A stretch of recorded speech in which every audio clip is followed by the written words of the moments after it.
Pour expliquer un incendie, voyons ensemble le triangle du feu. Le triangle du feu il se compose de 3 éléments, représentés ici par ce triangle parfait. Premier élément nécessaire, l'air, le comburant.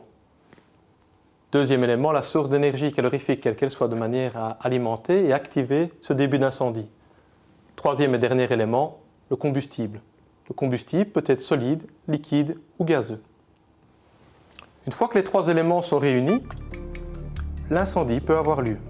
Représentons ici un début d'incendie avec ces 2 allumettes.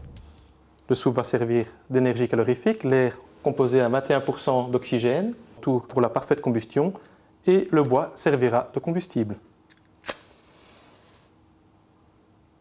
Constatons que la présence de fumée s'est faite au départ de l'allumage de ces allumettes. Deuxième phase où nous avons plus de fumée, le moment de l'extinction. 80% des gens meurent intoxiqués dans un incendie. L'important dans le feu, ce n'est pas tellement les flammes, ce sont les fumées.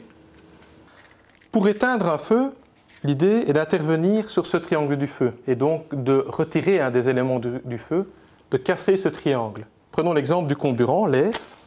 Si par exemple j'allume cette bougie,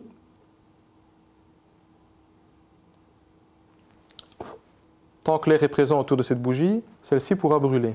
Si par contre à l'inverse, je viens y placer ce verre, par manque d'air, la bougie finit par s'éteindre.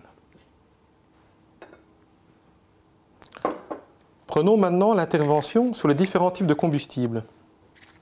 Première classe de feu, feu de classe A, appelez les solides. Je rallume ma bougie et je prends par exemple ce post-it. Il est clair qu'en brûlant qu'un seul post-it, la combustion sera rapide et aisée. Si maintenant je prends le paquet complet de ces post-it et que j'essaie de les brûler, aucune combustion ne pourra avoir lieu. C'est un échauffement du papier. Ceci est lié à quoi? Au côté compact. Ce qui caractérise les feux de solide, c'est le degré de division. Plus l'air environnant à travers le solide est important, mieux ça brûle. Voyons maintenant les feux de classe B. Ce qui caractérise les feux de classe B, à savoir les combustibles liquides, ce ne sont pas tellement le liquide qui pose problème, mais bien les vapeurs qui s'en dégagent. Des vapeurs qui sont plus lourdes ou plus légères que l'air? Voyons l'exemple avec ce plan incliné.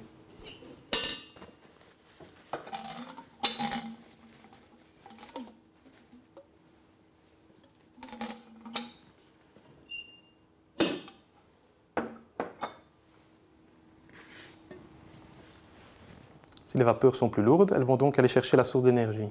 Si elles sont plus légères, elles vont rester dans le flacon. Et elles sont plus lourdes. Préventivement, que peut-on faire donc par rapport au feu de liquide? Éviter que ces vapeurs n'émanent, ne puissent se dégager.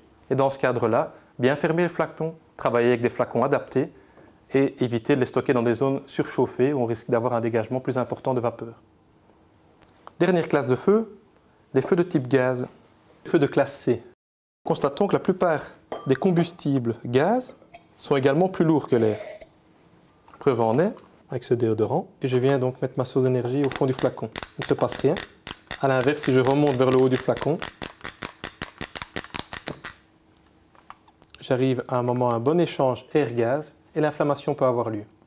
Retenons que préventivement, par rapport à ça, le plus important, c'est la connaissance de son bâtiment. Savoir où couper l'alimentation principale.